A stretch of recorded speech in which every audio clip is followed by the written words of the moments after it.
What is up, DS3 TV? We are back for another video right here, and this is from Kraut. Now, usually I save Kraut videos until later in the week, like maybe the weekend or Friday, because they take a usually they're very long, and it's not like I don't like them. I actually do enjoy them, but I have to have time to edit it and also to watch it. So yeah, sometimes I save those, like, those hour-long videos.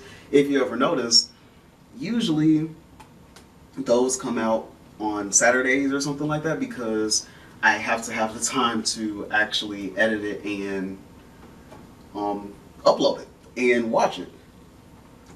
Yeah, so if you don't know, I'm in college, so time is very limited. Limited resource for me right now, but this one is not that long, so I am doing this one right now, and I know you guys love Kraut. That's why I decided to watch it today, because I didn't get any recommendations in the comment section for any videos. But yeah, we're gonna have probably the Ottoman Empire come out today, the next episode of that, and maybe probably another epic history video come out today. So yeah, let's do that. Well, let's have, we're gonna have fun with that, and yeah, let's get into it and play. This is Illiberal Democracies Explained.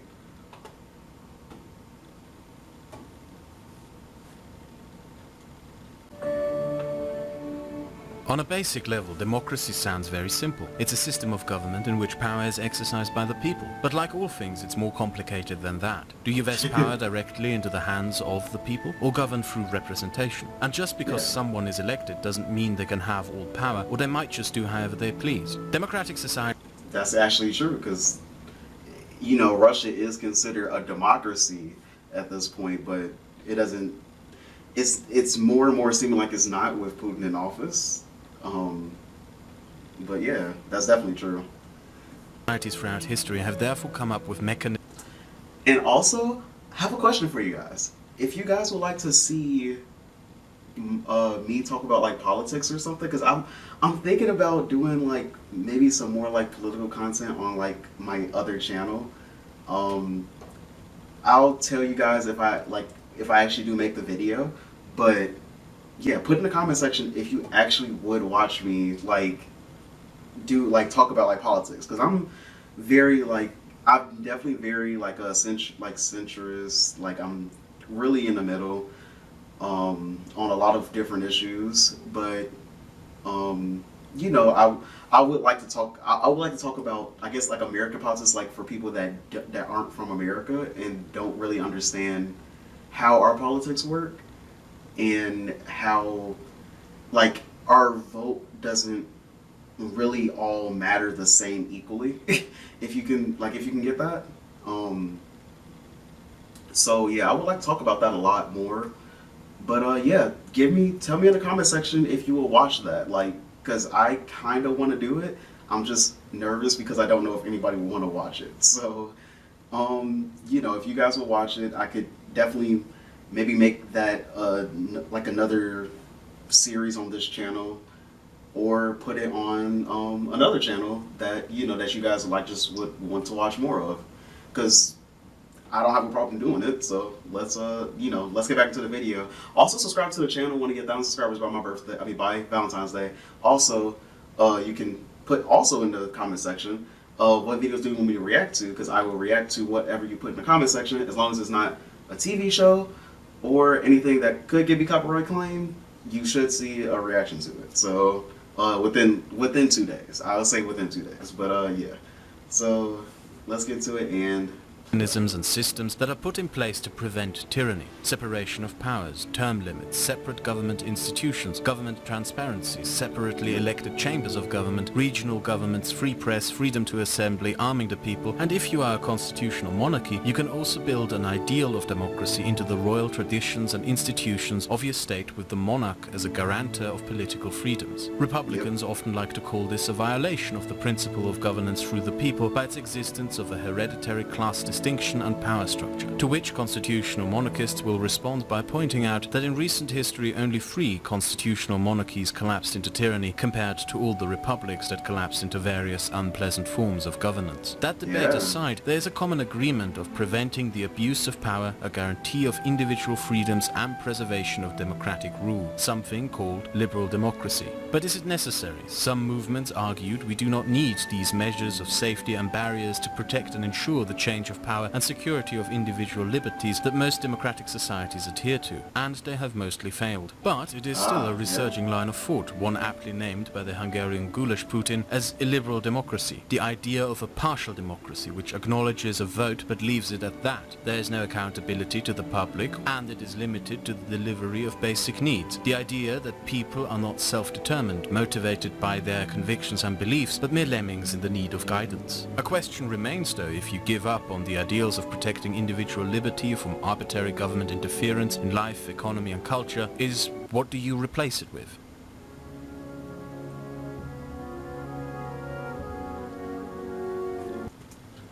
Majoritarianism? Huh. This is interesting.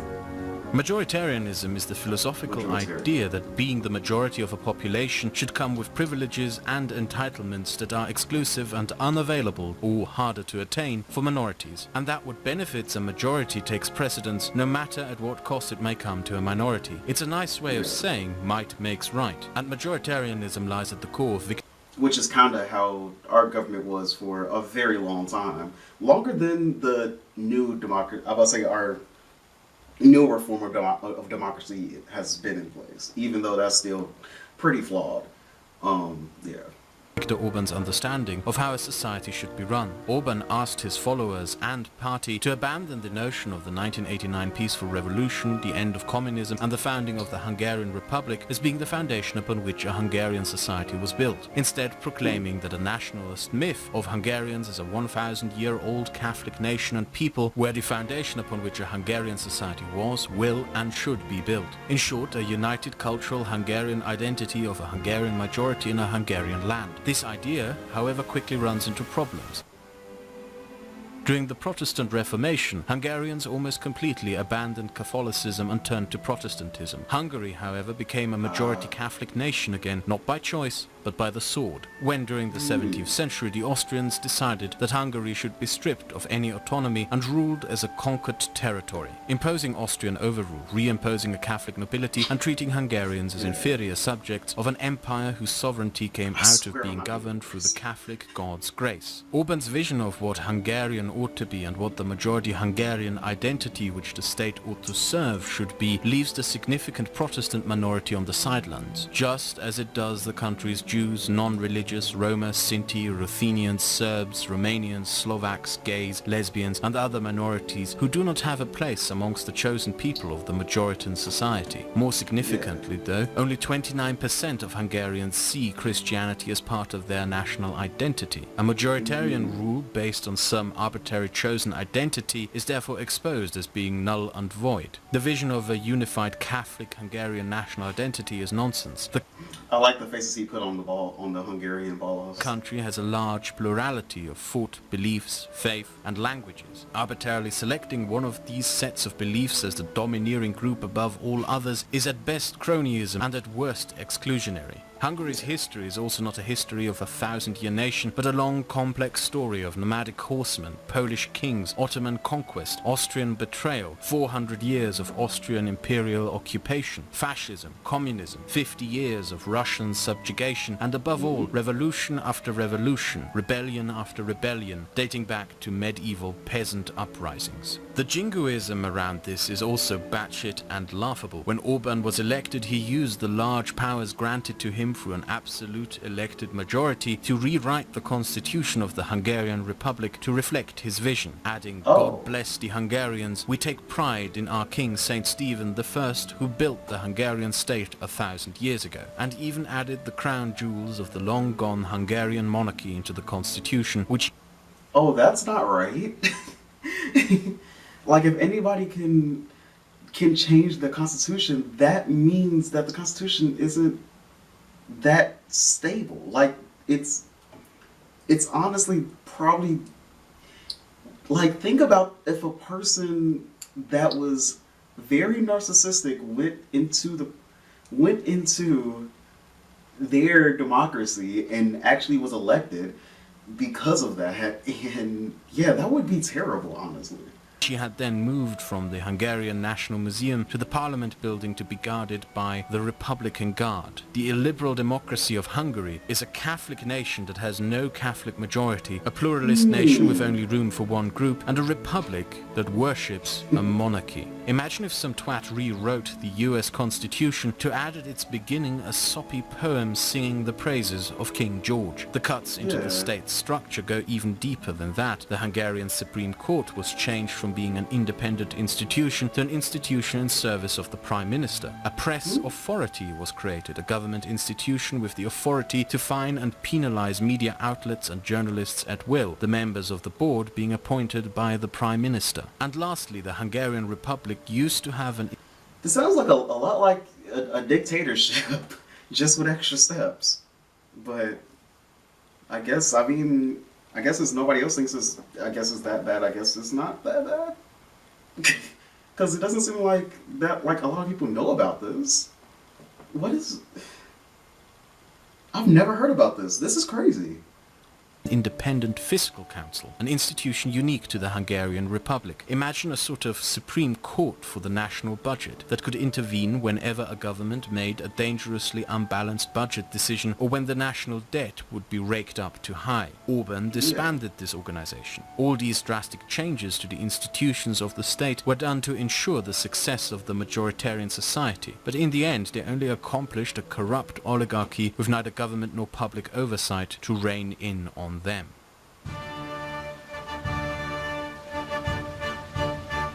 The Turkish Republic is somewhat of a soft spot in many a liberal circle across the world, as the supposed purveyor of liberal democratic values in the Islamic world, and wrongfully so. The story of the Turkish Republic is a story drenched in blood, violence, discrimination, oppression, and the worst genocide in the history of the Middle East. The Ottoman Empire that preceded the Republic spent its last 100 years gradually collapsing into itself as more and more of its imperial subjects struggled for and gained independence, all the while bashing the Armenians and Arabs to not dare do the same. The group of intellectuals and officers that came to dominate the debate on if the empire could be saved or what should follow it was called the Young Turks, and the Young Turks wanted a newly reformed modern state for the Turks. The landmass they had, however, included a few million Armenians, Arabs, Assyrians and Greeks. Their visions for the future ranged from removing all these to an all-encompassing Turkish empire, stretching from the Balkans to China for Turkish people. None of these visions of the future, however, had a place for all those non-Turks within their realm. So in the end, they resorted to what must have seemed to them to be the simplest solution for having non-Turkish people in a state that should exist only for Turks. They slaughtered them in the millions, and ethnically cleansed the land from the Bosporus to the Euphrates in what would go down as the worst genocide in the history of the Middle East. That blood-soaked stain has been deeply drained into the Turkish Republic and the mentality of its institutions since, and not just because people deny that it ever happened. The project of the Turkish Republic was to create a Europeanized secular state for a Turkish people and the Turkish people only. An ethnically monomorphic state, one people, one culture, one language, one race, an ethno-republic. There was and is no place in this republic for anyone else, and that authoritarian bent could be felt throughout the republic's history. Secularization was forced, even though on principle a society that forces women to not wear the veil is no better than a society that forces them to wear the veil. The state was continuously undermined by military dictatorship after dictatorship. To this day, the Turkish Republic enforces Article 301, a law punishing the insulting of Turkishness, a legal passage so vague it can be interpreted by judges to mean anything from advocating for minority rights, speaking Kurdish in government institutions, proclaiming the historic reality of the Armenian genocide, criticizing Turkish nationalism, to exposing corrupt politicians. So when Erdogan rolled into power with an authoritarian Islamist vision for the Republic, there were no democratic institutions for him to undermine, no safeguards of democracy for him to dismantle, only the framework of an illiberal democracy whose previous guardians had lost support by the public. And he didn't need to do much more but creep into power, insert an Islamist vision for a now ethnically and due to discrimination and removal of minorities also religiously unison society. The lesson to be learned here is that when you build an authoritarian state to enforce your ideology as an authoritarian, you also make it easier for other authoritarians to creep in and take over once you are pushed out of power.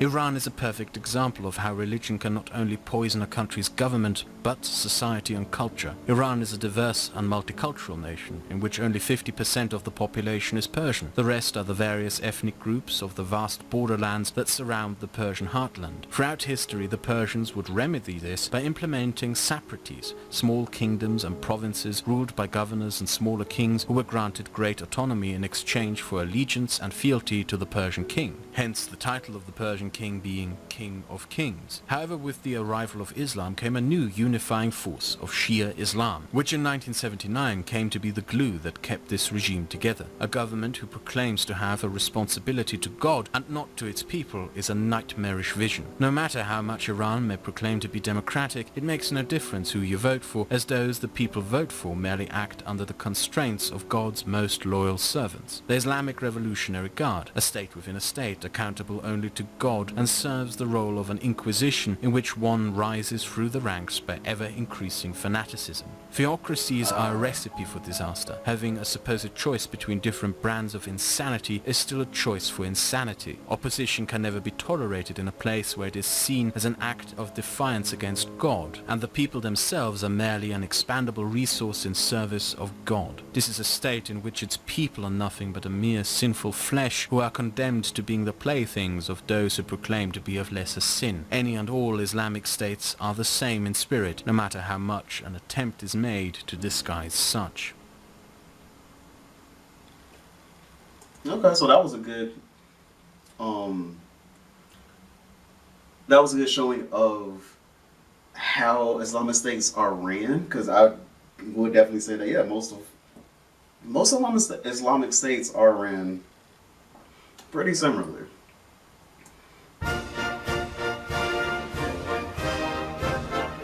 Venezuela and Bolivia are two countries that gradually replaced the institutions of their state with Marxist doctrine. Proclaiming to do so in the name of liberation, both countries embarked on a massive social experiment. Changes to the Constitutional Assembly, Supreme Court, elected bodies, and the constitutions were made to free respective governments from institutional oversight. The institutions in place to oversee and check the government's actions were seen as a burden in the way of greater social reform and liberation. The widely enacted social reforms came under the name of a Bolivarian revolution in Venezuela that even wrote mandatory social spending into the constitution, a ground-up reform of society on the basis of class upheaval. In Bolivia, Evo Morales, the first Native American president of a South American country, based his changes to the state on the basis of the liberation of oppressed people under an anti-imperialist social justice, in a way turning the concept of Orban's majoritarianism on its head, declaring special privileges and rights for indigenous peoples in a minoritarian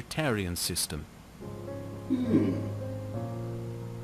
These eliminations of institutions supposed to oversee the democratic liberties of a country, however, only contributed to a collapse of those countries into tyranny and poverty. Nobody was left to prevent disastrous economic decisions in Venezuela that flung the once most prosperous nation of Latin America into poverty. The Bolivian Republic had term limits on the presidency, but Evo Morales simply ignored them, and the institutions meant to prevent him from doing so had been stripped of the authority to do so. The proclamations of socialist liberation and solidarity in the end were exposed to be nothing but a sham to keep themselves in power, as more and more opposition members and journalists ended up in prison. There is nothing wrong with social policies that involve public spending to alleviate the poverty of a nation. These two countries, however, enshrined socialist policy as a supposed principle of governance at the cost of not only their country's wealth, but also liberty.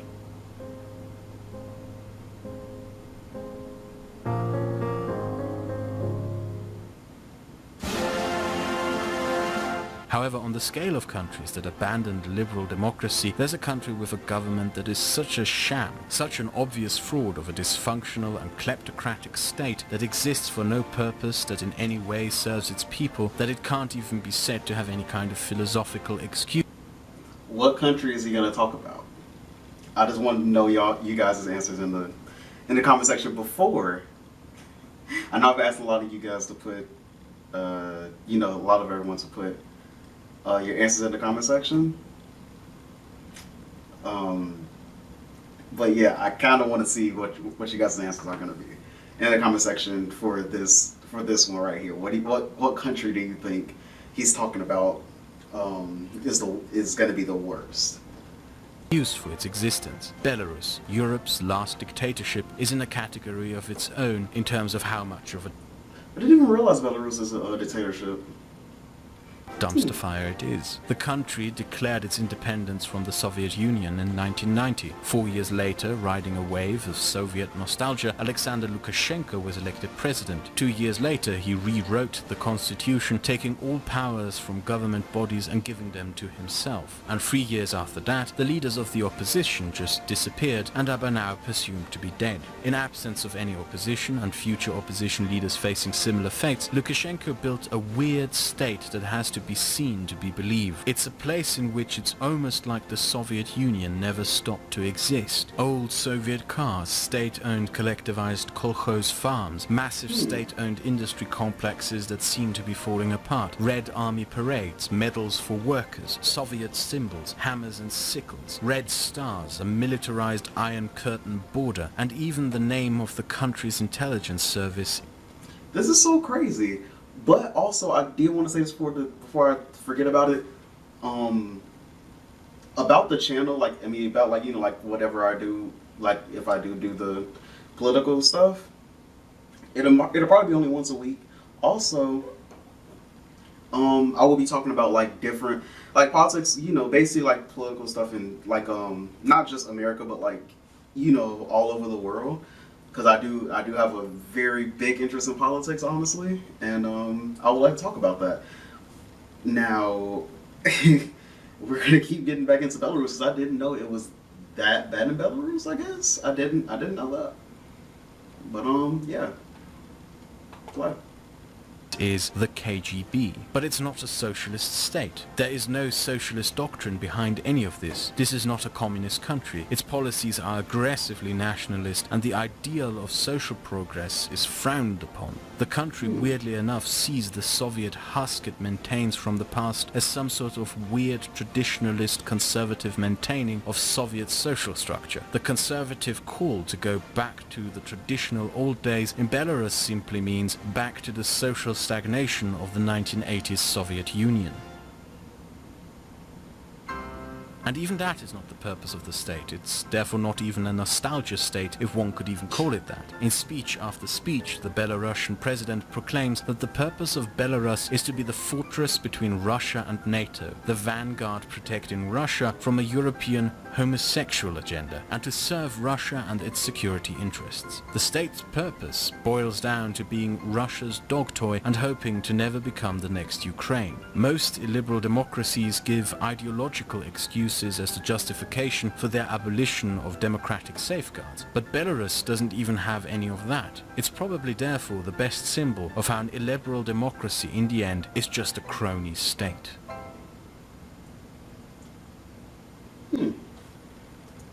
Well, that was an interesting video, but yeah. Talk to you guys in the next video. Also, subscribe to the channel. Want to get 1,000 subscribers by Valentine's Day, and put videos that you want me to react to in the comment section. Also, in the comment section, put if you want to see me do like political type videos. Yeah. So talk to you guys in the next video, and peace.